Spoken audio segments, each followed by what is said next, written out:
Hi guys, Brian from Boas here. My favorite time of year is just around the corner, the baby boa birthing season at Boas. Today I want to give you guys an update on my boa breeding trials, focusing on the steps that I'm taking to prepare for hopefully the arrival of lots of beautiful baby boas in the next few months, like this longicata. This is a holdback from 2021. I'm also going to take a quick look at some of my gravid females who will be hopefully giving birth shortly, so be sure to stay tuned.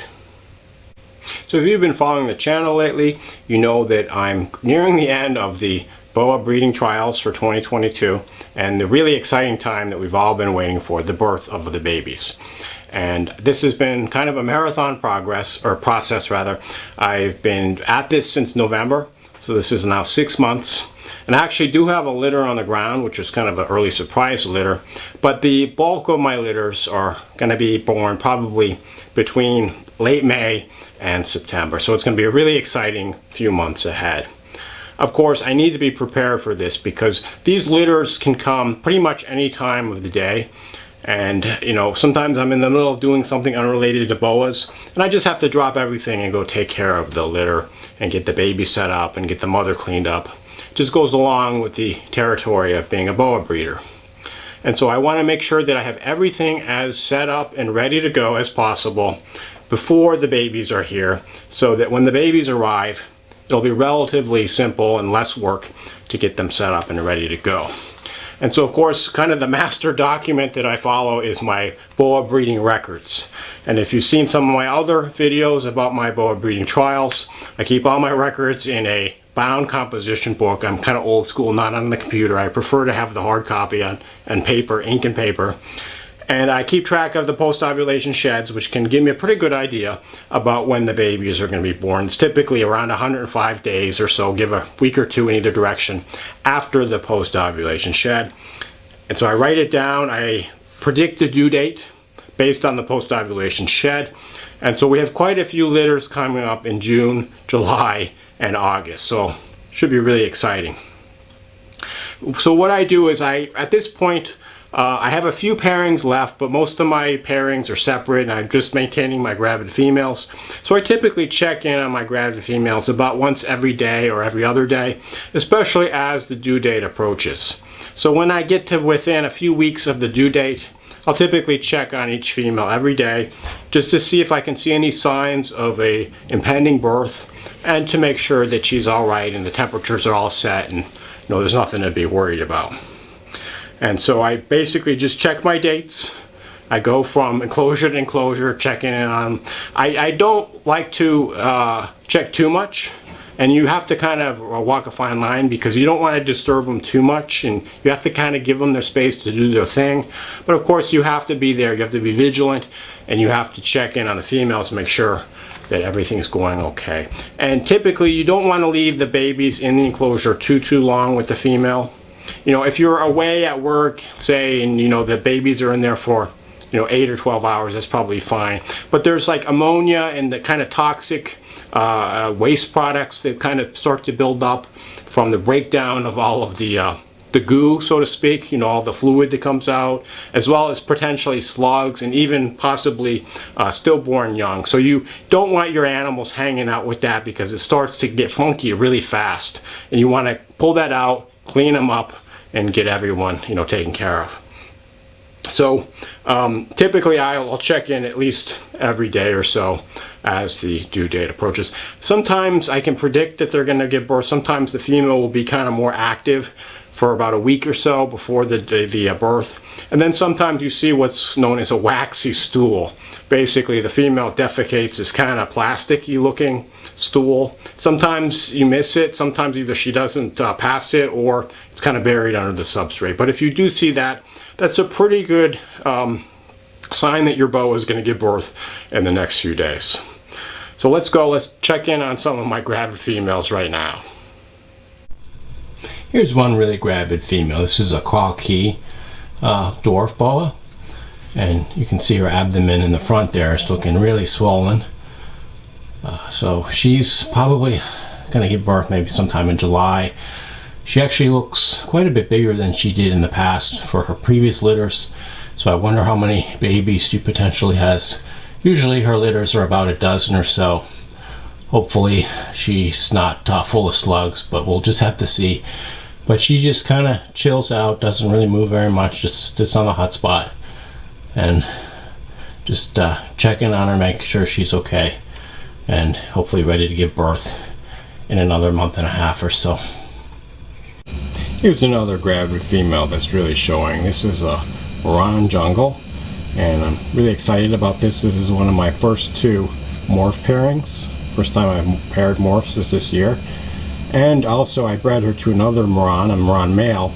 So I'm hoping for the Super Moran, which is a really spectacular super morph with 2 copies of the Moran gene, which gives, in the single form, it gives them this beautiful pastel coloration, but in the homozygous form with 2 copies, they have this intense deep red coloration. So that should be really cool to see if we should be so lucky. And you can see her abdomen is really swollen there. Typically they do reach a point where they kind of reach their peak as far as size, and then they kind of get a little bit smaller as they head towards the birth. So this female's still probably about a month and a half or so away, so we'll just have to keep an eye on her, and hopefully we'll have some beautiful Morans on the ground pretty soon. One more gravid female I'm keeping a close eye on. This is a Suriname. Apologies for how dark it is. Don't want to get my lights out and disturb her too much. But she's probably about a month and a half or so away. And it's a little bit early for Surinames. Typically my Surinames are born in August and September. So it should be cool to hopefully have some on the ground in July this year.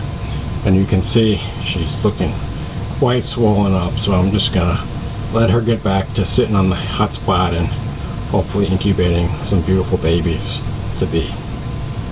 When I'm looking over the due dates when my boas could potentially be giving birth, I have to clear out my calendar because I can't be far from home when this happens. So unfortunately that means no summer vacation. And as you know, the boa birthing season is pretty much over the summer, at least for locality boas, into the early fall. Which means that boa breeders have to really typically stay close to home, unless you're lucky enough to have an assistant or someone you work with who could take care of the litter in your absence. But for me, I have to stay close to home.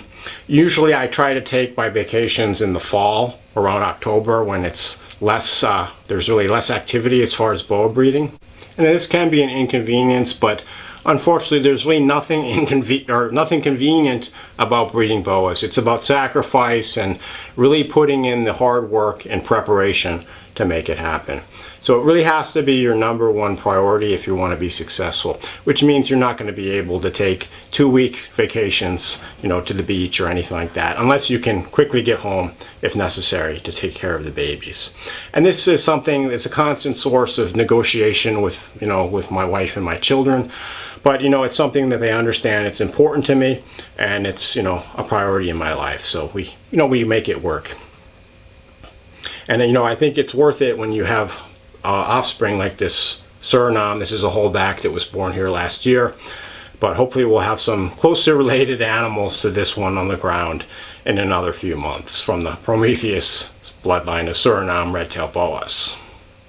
One new piece of equipment I started using recently to help me monitor my gravid females for signs of birth is this webcam.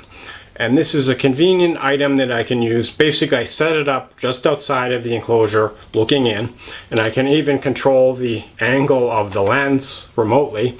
And then I can go online using my phone or a computer, and I can monitor on the internet the progress of what's going on filmed by the camera. So it's super convenient to allow an animal peace and quiet and not constantly disturb it, but have constant access to see what's going on.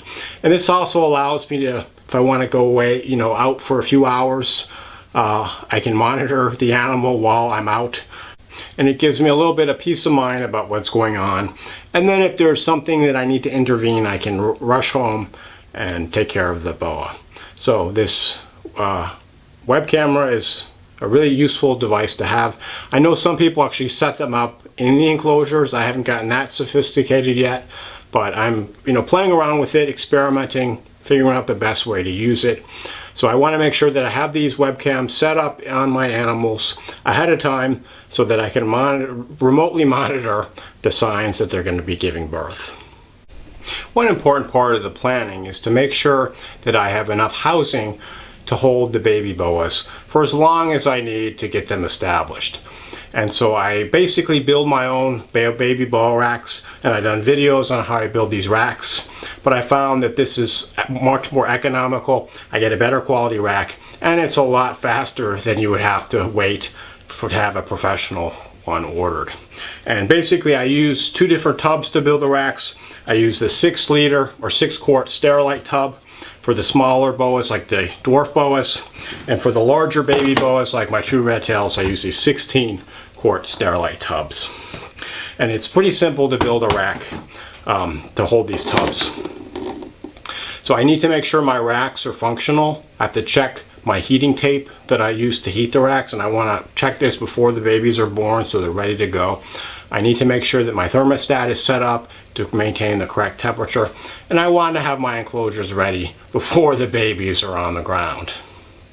And when the babies are first born, for the first week or so, I house them communally in these larger 56-liter Sterilite tubs, and they kind of huddle on top of each other as they would probably do in nature. So I have quite a few of these, but I think I might need to get some more, just because you know, usually I might have 2 or 3 litters on the ground at the same time, so I need, you know, 2 or 3 tubs to hold the babies for about a week. Then I can clean them and use them for the next litter. But this year, with the number of pairings I have, it's possible I might have more than 2 or 3 babies on the ground, you know, within the same week. So I'm gonna need some extra tubs. I also, sometimes these tubs break, so you know, I usually replace a few every year when they get cracked or worn out or not usable anymore. And you know, I have to melt these little ventilation holes for, you know, for air. So that's, you know, another thing that I have to do. But I want to make sure that the housing for my baby boas is ready to go before they're here. Right now I have rack space that can hold about 100 babies, and that's been enough for me in the past. This year I might need to build 1 or 2 more racks, you know, depending on when the litters fall and how large they are. Usually I'll have the first of the babies from a given season will be ready to go to their new homes before the end of the year. You know, the babies born around September are on the ground. So it might work out that the timing is such that I don't need another rack if I can move out the first arrivals to make room for the later arrivals. But I'll just have to see. And the racks that I build are pretty simple to build out of just easily available plywood, and I can put them together in just a few hours. So no big deal if I have to build another one. In addition to housing my baby boas, I'm going to have to get them feeding and established before they're off to their new homes. And as you may know if you've been following the channel, I will typically get my baby boas started off on a live fuzzy mouse. I just find it's a lot easier, especially for some of the island boas, to start with a live prey item and then to work them over to a frozen thawed prey item after they've had 3 or 4 feedings. So for that matter, I need to keep a small colony of breeder mice, and I do this year round. And typically I have 3 tubs going during most of the year, and that, you know, each tub has a harem of 1 male and 4 or 5 females. But during the baby birthing season, I up the number of tubs to about 6 tubs. So I get these tubs going a few months ahead of time, just so that when the babies are starting to be born, I'll have a constant supply of live baby mice to get them started. And I usually keep the extra tubs going until the mid-fall. You know, once my babies are on the ground and they've started feeding, most of them I can switch over to frozen thawed after a few feedings. The exception is some of the island boas, which I continue to have to feed live prey items for the first 6 months to a year. They're just harder, and they take longer to switch over to the frozen thawed prey items. But I want to make sure I have a constant supply of these small feeder animals for my baby boas when they're on the ground, just so that I can get them established and ready to go. One of the activities I really enjoy with my boas is taking beautiful photographs of them. And now that the weather is getting warmer out, I can take them outside again and take photographs under natural light, which is what I prefer to photograph these animals with. And so one of the some of the boas I'm concentrating on are the parents of the babies that I expect to be born. And so, of course, I'm not going to disturb a gravid female to take pictures until after she's had her litter, but I am trying to photograph a lot of the males who hopefully will have babies on the ground. One of them is this longicata. This is a first-time hopeful dad. This is a bloodline from Vin Russo. Supposedly it's het for anerythristic, so with any luck we'll have some anery babies. But I want to get good pictures of this guy and some of my other first-time and repeat dads, just so that I have current pictures to share with prospective new owners of the babies. New owners will typically want to see pictures of the adults just so they can get an idea about what the babies will look like when they grow up. And that's especially true for these longicata. The babies actually look very little like the adults. In fact, I had a baby in the first scene of this episode. You can see this adult longicata is much darker. They get a lot more dark pigment over time, and they get these beautiful dark markings on their face. So it's definitely a boa that changes with age. So you're not going to get a good idea about exactly what the baby is going to look like as an adult. So you want to share pictures of the adults with the prospective buyers. And it's great to have these photos done ahead of time, just so they're ready to go. The final step when the babies are established and ready to go to their new homes is to ship them out. And so for this, I need these reptile shipping boxes. And I always want to make sure I have enough available on hand. Because you can have a week where 5 or 10 boxes go out over a 2-day period, say, and you don't want to be short on shipping boxes because it's always a pain having to order more and waiting for them to come in. And then when they come, they're flat, and so you have to basically expand the boxes, tape them together, put in the styrofoam inserts. And for one box, it might not take all that long. But if you have a bunch and there's already a lot of work that goes into packing up a snake correctly, you just want to cut down the work on the day. So I always like to make these boxes ahead of time. And so I usually will order a new shipment at the beginning of when I expect my babies to be on the ground, just so I'm prepared. One thing, as we all know, it's getting harder and harder to get stuff in this country due to the supply chain issues. And there's a very good chance that something that you need might be out of stock when you order it. So it's always a huge pain if you have to wait 2, 3, 4 months for something, especially when you need it now. So that's why I always order ahead of time. And I build the boxes just so they're ready to go. Don't make the mistake of waiting too long to order. It's always a good idea to have everything ordered ahead of time, just so you're not up a creek when it comes time to ship your babies out. So I'll order the boxes. If I need them, I'll order heat packs as well, just so I have everything ready to go. For the last scene, I thought I'd grab this North Brazil true red-tailed boa for all of you guys out there that are fans of this lesser seen true red-tailed locality. This female is actually not breeding this year. She's a little too small. It's possible she might be ready to go next year, so maybe next year we'll see some babies from this one. This is a Lemke line animal bred by Vin Russo. And so anyway, this is what I'm doing to get ready for my upcoming breeding season. It should be really exciting and probably an emotional roller coaster. I know I'm going to be really super busy. It's a very exciting time ahead with all these hopefully beautiful boas on the way. Hope you enjoyed this. As always, if you have any questions or comments, feel free to shoot me a line. If you have something that you do to get ready for your baby boas that I didn't mention, I'd love to hear it in a comment, so please write it below. Thanks for watching and enjoy your boas.